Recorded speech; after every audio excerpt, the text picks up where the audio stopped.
Consulta o memoria de Orosio a Agustín sobre el error de los priscilianistas y origenistas. Traductor, P. José María Ozaeta Orosio al Beatísimo Agustín, obispo. 1. Ciertamente ya había hablado a tu santidad y estaba pensando en presentarte un escrito sobre lo dicho, cuando viera que tu ánimo estaba libre para pronunciarse sobre otras necesidades. Pero puesto que mis señores, tus hijos, los obispos Eutropio y Paulo, movidos como yo, siervo vuestro, por la utilidad de la salud de todos, ya te habían presentado una consulta sobre algunas herejías, en la cual no estaban todas recogidas, me pareció necesario sacar con prontitud y reunir en una sola plantación todos los árboles de la perdición, con sus raíces y ramas uno, y ofrecerlo a tu espíritu vigilante, para que tú, vista su multitud y considerada su malicia, los examinaras y pudieras aplicar el remedio. Solamente tú, Beatísimo Padre, puedes arrancar y cortar las perniciosas plantaciones o siembras de otros dos y esparcir la verdadera semilla, regándonos con las aguas de tus fuentes. 3.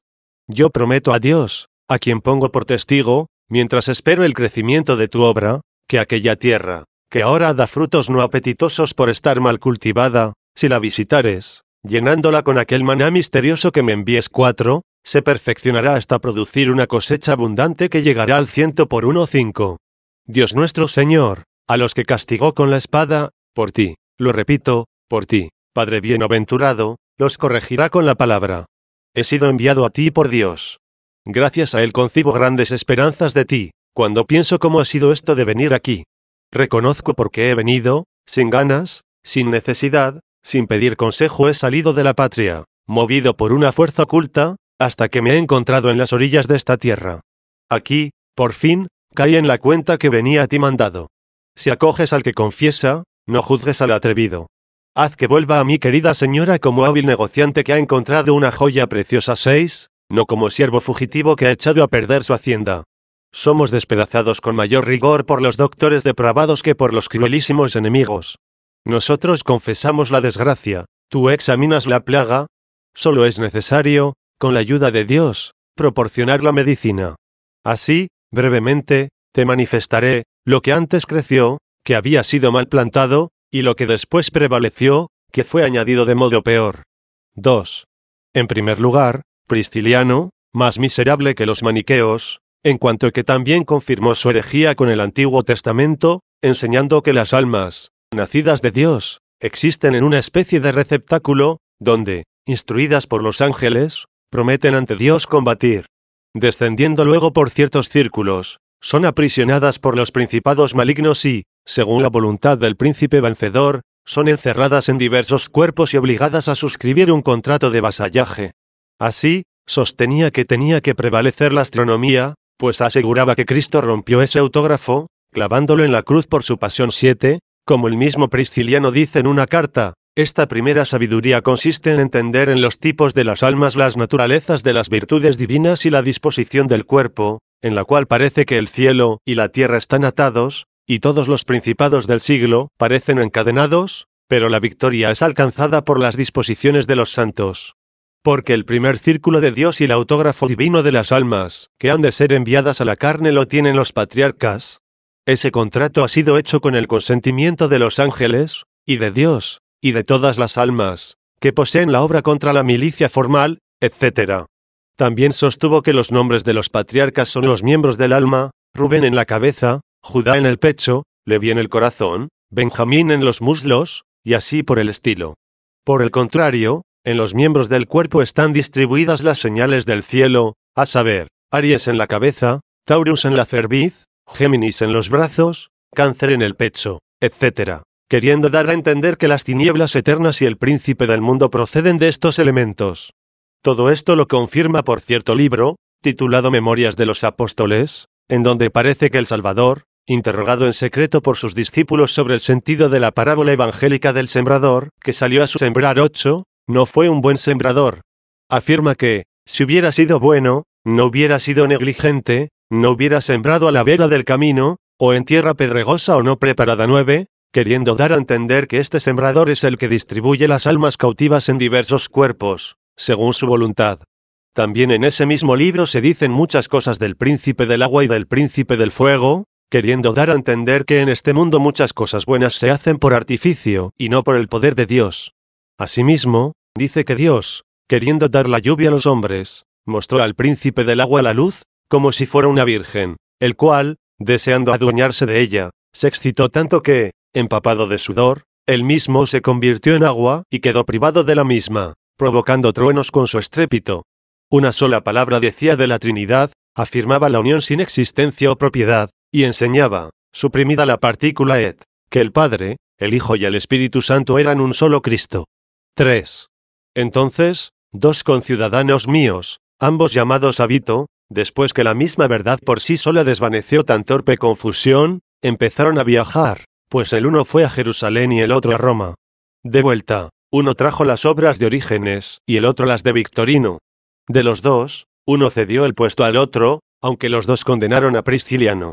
Poco conocemos de Victorino, porque casi hasta poco antes de publicarse sus escritos su seguidor se pasó a Orígenes. Comenzaron proponiendo muchas cosas estupendas, tomadas de Orígenes, que la misma verdad hubiera sobrepujado en la más pequeña ocasión que se le hubiese presentado. Aprendimos una doctrina bastante ortodoxa sobre la Trinidad, que todo lo que ha sido hecho por Dios, que todas las cosas son buenas y fueron hechas de la nada. También aprendimos interpretaciones bastante sobrias de la Escritura. De inmediato, los entendidos, eliminando fielmente lo anterior, aceptaron todo esto. Solo quedó la doctrina nefasta de la creación de la nada. Creían, plenamente persuadidos, en la existencia del alma. Sin embargo, no podían concebir que hubiera sido hecha de la nada, argumentando que la voluntad de Dios no puede ser la nada. Esto llega casi hasta hoy. Pero estos dos Abitos, y con ellos San Basilio el griego, que enseñaban afortunadamente esto, transmitieron, como me doy cuenta ahora, ciertas doctrinas no ortodoxas sacadas de los libros de Orígenes. En primer lugar, todo, antes que aparezca hecho, permanecía siempre hecho en la sabiduría de Dios, afirmándolo de este modo, todo lo que hizo Dios no comenzó a ser al ser hecho.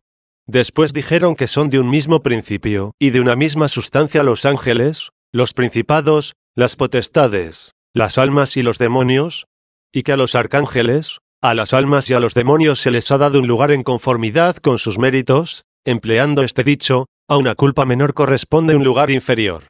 Por último, el mundo fue hecho para que en él se purifiquen las almas que antes habían pecado. En verdad, propagaron que el fuego eterno, con el que son castigados los pecadores, ni es verdadero fuego ni es eterno, afirmando que se llama fuego al castigo de la propia conciencia, y que eterno no es igual que perpetuo, según la etimología griega, a la que añaden también el testimonio latino, pues se dijo, por la eternidad y por el siglo del siglo X, posponiendo a eterno esta última expresión. Y de este modo, todas las almas de los pecadores, después de purificada su conciencia, volverán a integrarse en la unidad del cuerpo de Cristo. También quisieron afirmar lo del diablo, aunque no tuvieron aceptación, pues dijeron que su sustancia, habiendo sido hecha buena, no puede perecer, y una vez liberada totalmente de su malicia sería salvada. Sobre el cuerpo del Señor enseñaron que, habiendo tardado tantos miles de años en venir a nosotros, sin embargo el Hijo de Dios no permaneció ocioso, se fue desarrollando poco a poco, pues visitó a los ángeles, a las potestades y a todos los seres superiores, tomando su forma, para predicarles el perdón. Por último, asumió la carne tangible. Pasadas la pasión y resurrección, de nuevo se fue desvaneciendo hasta que ascendió al Padre. Así, pues, ni su cuerpo fue depositado en el sepulcro, ni con un cuerpo reinará como Dios circunscrito.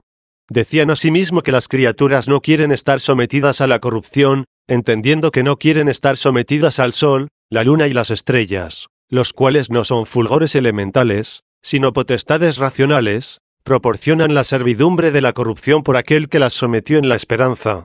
4.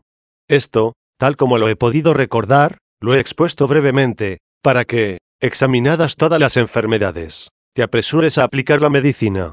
La verdad de Cristo me mueve, pues, a causa de la venerable reverencia de tu santidad, no me hubiera atrevido a ser un entrometido si no supiera, con evidente juicio y ordenación de Dios, que he sido enviado a ti, el elegido para suministrar los remedios a un pueblo tan grande y tan importante, al que así como le fue enviada esta plaga por sus pecados, así también, después de la plaga, se le proporcione la cura.